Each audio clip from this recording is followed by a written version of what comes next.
Hey everybody, it's Declan here. I hope you're well. Declan's here from C&D Consulting, and I am joined this evening by my dear friend and best-selling author, I'm happy to say, Martha Adams, all the way from Toronto in Canada. So Martha, thanks for joining me. How are you? I'm wonderful. Thank you so much for having me. I'm so honored to be here. Of course, of course. Well, they say first impressions last, and if I was asked my first impression of this lady, um, I was just like, who is this person? It's about, I was looking at it earlier on. I think it was 51 weeks ago, 51 weeks ago we met over in Toronto. Not that I'm counting, but it's about a week short from when we went to a conference together.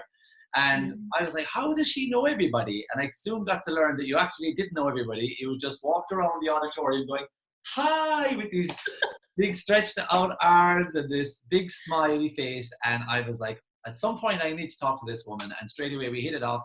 Very like-minded people, I think, but I've just been watching what's been going on over the last number of weeks and seeing this great story come to life about a very, very amazing book that is on Amazon, and it is absolutely flying. And check that out for the cover. It's called Cleopatra's Riches by Martha Adams. So this is amazing, and I know a lot of your friends and colleagues alike are really excited to see all of this come to fruition. So that's why we're here this evening. I would love to find out everything that's been going on in the last number of years that has led up to this point. And I know there's been a ton load of more success along the way. So Martha, how did this all begin for you? At that point, we'll rewind to when I was 15 years old. We won't do a play-by-play year by year. We'll fast forward. But ever since I was 15, I had a love and passion for all things business. Mm-hmm. And so I directed all of my focus and energy towards the study of that. And then as I grew up, I also discovered a second passion that I had, which was education. Mm-hmm. So after I graduated high school, I then got two different degrees. I got a degree in business and I got a degree in education. And that for me was no accident, because I truly believe that no matter who we are, no matter what our career or life path is, we not only have exposure to the business world, but we specifically have exposure to money and our finances. Mm-hmm. So it was with that then with that passion that I started my own independent wealth management company 15 years ago. And that's when really I focused on education and finance, but not just education on the idea of jargon and acronyms and understanding that. It was about, it was beyond all of that and into human connection, our own relationship with both money and finances. Yeah, well, we have a version of, Shark Tank. I think it's over in the US, and in Canada, it's Shark Tank. Over here in UK and Ireland, it's Dragon's Den. And I remember one very prominent dragon saying one time that you should never really get into anything that you kind of don't have a background in or you don't have a passion for. So that kind of speaks a lot about you, that you really, it was the financial services sector. But I understand you started your company in your 20s under a big brand. It was literally just you by yourself. Is that correct? It was. Yeah, that's right. I had no one's name but my own. So I started an independent wealth management company, and that's exactly what that is. It meant I didn't have the name of a big bank or a group of companies. The only name I had was my own. And the reason I did that was because it served what I believed in. And that for me was client first, client focus. And that's what allowed me to focus on that. I'm not going to ask a question that I think I already know the answer to, but from what I gather, you still have that personal approach when it comes to clients and finance, because, am I breaking up there a little bit? Can you hear me? I can hear you perfectly. Yeah. Yeah, because is it true that when you would receive an email from a client that you often would just pick up the phone rather than reply by email and have a conversation with them around finance?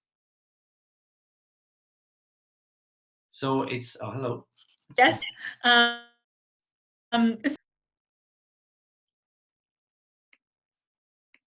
Can you hear me? I hear you okay. What I'm going to do is pause the recording for a sec.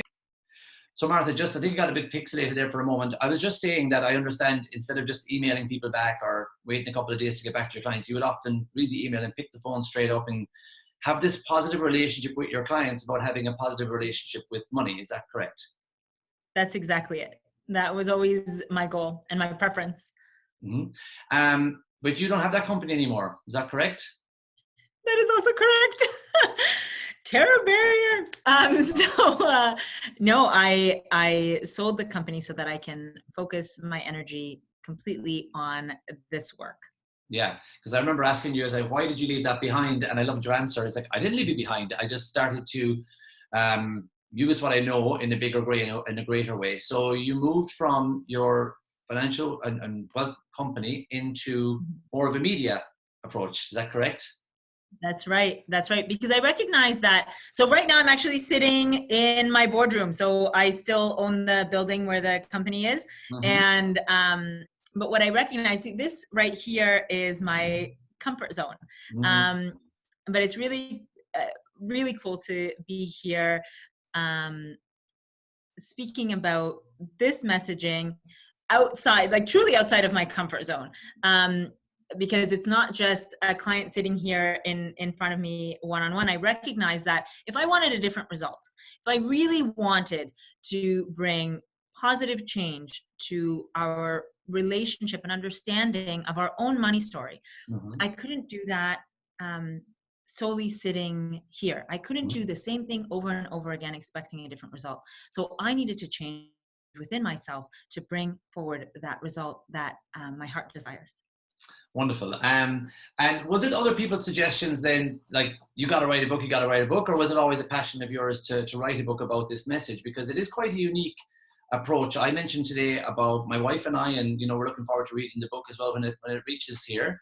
And you mentioned that there's a passage or a part, pardon me, not a passage, that there's a part of the book dedicated to, would say, helping couples with finance and their relationship around money. Is that correct? That's absolutely correct. So the book really focuses on your money story. You see, your relationship with money was formed over time. It wasn't formed overnight. And when we are in a committed romantic relationship, we're each bringing our stories with us. But when we're not connected to our stories, there's a lot of uncommunicated expectations. And so bringing those stories together allows for more concise and productive, and then as we learn, effective communication. Effective communication around money and everything that goes with that. So you mentioned this two words that I actually love. This is terror barrier. So I used to run away from fear. I had a seminar last night and I was telling everyone in the room, I used to run away from fear and go into my comfort zone, which is like your boardroom for you. But now I run towards fear and run very far away from comfort, because there's nothing, it's an oxymoron, right? There's nothing comfortable about the comfort zone. But I put it to some of our clients. I said, I'm going to be speaking with this lady, and I shared your book. And I said, have you got any questions? And I think, knowing your story, they were saying, well, how do you keep going back to when you're going through growth and going through like fear? So you must have been nervous starting up a company without any kind of big brand or label behind you in your 20s, like that imposter syndrome. Did you feel a little bit of that back then? Yes and no. You'll learn in the book, I work to emotionalize my life circumstances to the positive. And so my life circumstances absolutely helped me with that, because I grew up in a scenario that I was very different than everyone around me. And so I found myself very much being pulled towards circumstances where I would be different than everyone around me, and I emotionalize that to the positive. So in my industry, specifically as an independent, there aren't a lot of women, and there aren't a lot of in their 20s women starting their own company from scratch. So I was very happy to be different than my surroundings because of my upbringing. And that perhaps attracted a certain client to you as well, and people that resonated with your message, and probably your ideal clients, I'd imagine. Is that how your business worked for you? Over time, it grew into that. I'm very humbled and grateful to say quickly. that's not how I started day one. I started humble and hungry, and I continued on that in that spirit, and that's how I grew the practice Good. to So we were what we were it is. we were messaging last week, and I was asking you how are you feeling, because I was seeing all this huge buzz happening about your book. All of our colleagues and friends are posting it and sharing it and taking pictures on Instagram with it. And I just sent you a message to see how you're feeling, how everything's going. And the reply, of course, was, you're just so full of gratitude for everything that's happening. It must be quite a humbling experience to see all that love coming back at you that you've been dishing out in such abundance over the years. But everyone's really delighted to see such a success. So give me some of the give us an insight into what's been really happening in the last, how many days has it been since you launched? So I launched March 5th, March. was the official launch date. So Wow. 6 days. Yeah. A week. Oh my God. It feels like a couple of weeks because I've just been seeing it everywhere. So that's really, I'm grateful that you came to talk with us within the first week of launching. So tell me what's been happening. You've been getting some feedback from your publishers and from everybody involved. Is that correct? Yes. So it's a very emotional experience. That's for sure. It is very humbling. Because part of my goal was to be welcomed into people's homes to bring a positive financial conversation. When I would sit with my clients here, they would be welcoming me to have that conversation. And in the book, that's exactly what I'm doing. I'm sitting down with you to have this conversation together, to share that conversation together. And so it's been incredibly humbling to see people be receiving the book into their home, sending me a picture, and knowing that I'm being welcomed into their home and into their life to share together. So Yeah.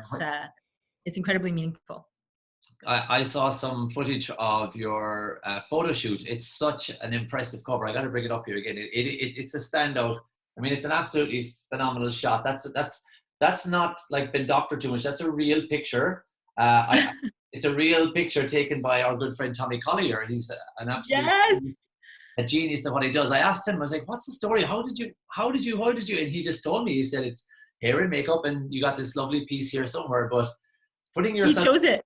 Oh, it's such a great cover. I think if there's going to be an award for book covers, that's going to be, has to be right up there. It's an amazing cover. But I was talking to you about the book. I was actually in my living room at the time, not in the office here.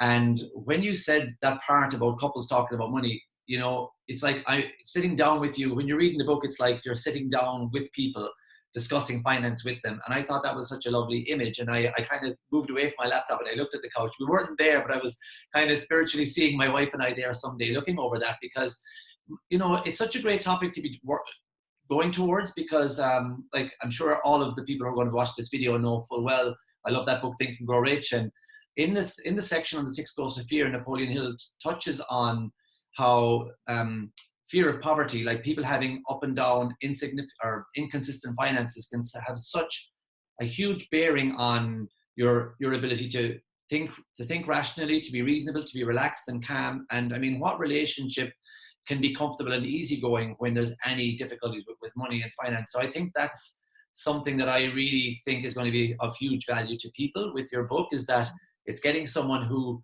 is changing the thinking about the relationship of human beings and this concept of finance.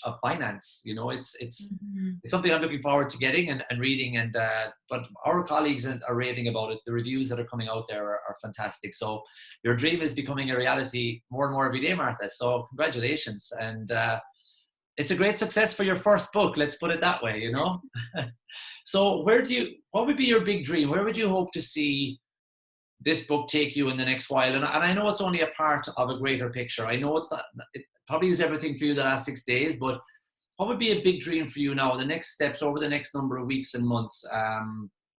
What would be a huge success for you that you've been perhaps kind of keeping in the background there, as one day that would be great if that happened? What would be the best win you could see coming from this particular aspect of your career?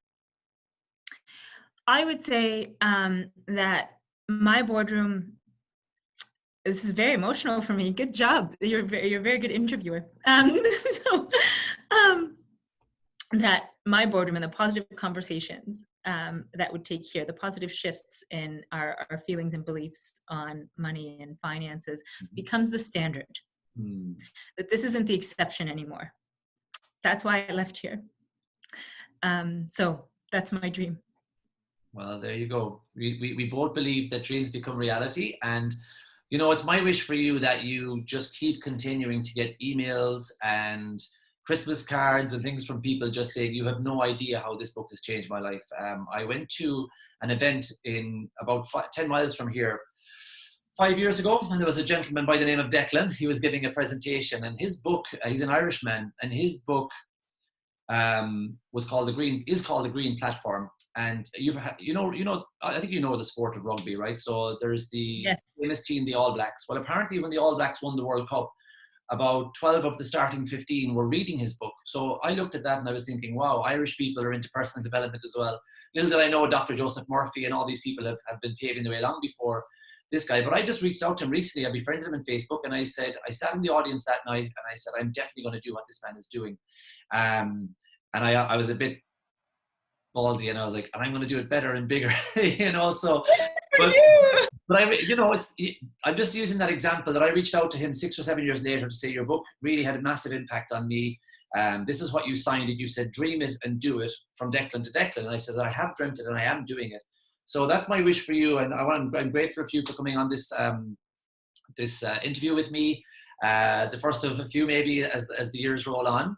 But my wish for you is that you get all that feedback that this gentleman is undoubtedly getting from more and more people. And Bob Proctor talks about his book, You Were Born Rich, that it's his greatest salesperson, because it's always going out there and opening people's minds. And they think back to Bob, and then they go look him up and they're like, oh, he's still around. And then they go to one of his seminars, and this is going to be always out there on the shelves, always working, forever sending your message, your dream, your philosophy on life. And you know, you can only reach 1 or 2 people at a time in front of you, but you're going to reach tens of thousands from now on. So it's such a cool thing and an inspiration to all your colleagues and friends. So yeah, I'm looking forward to keeping an eye on this and see how it all goes, Martha. So thank you for being here, and I wish you every success.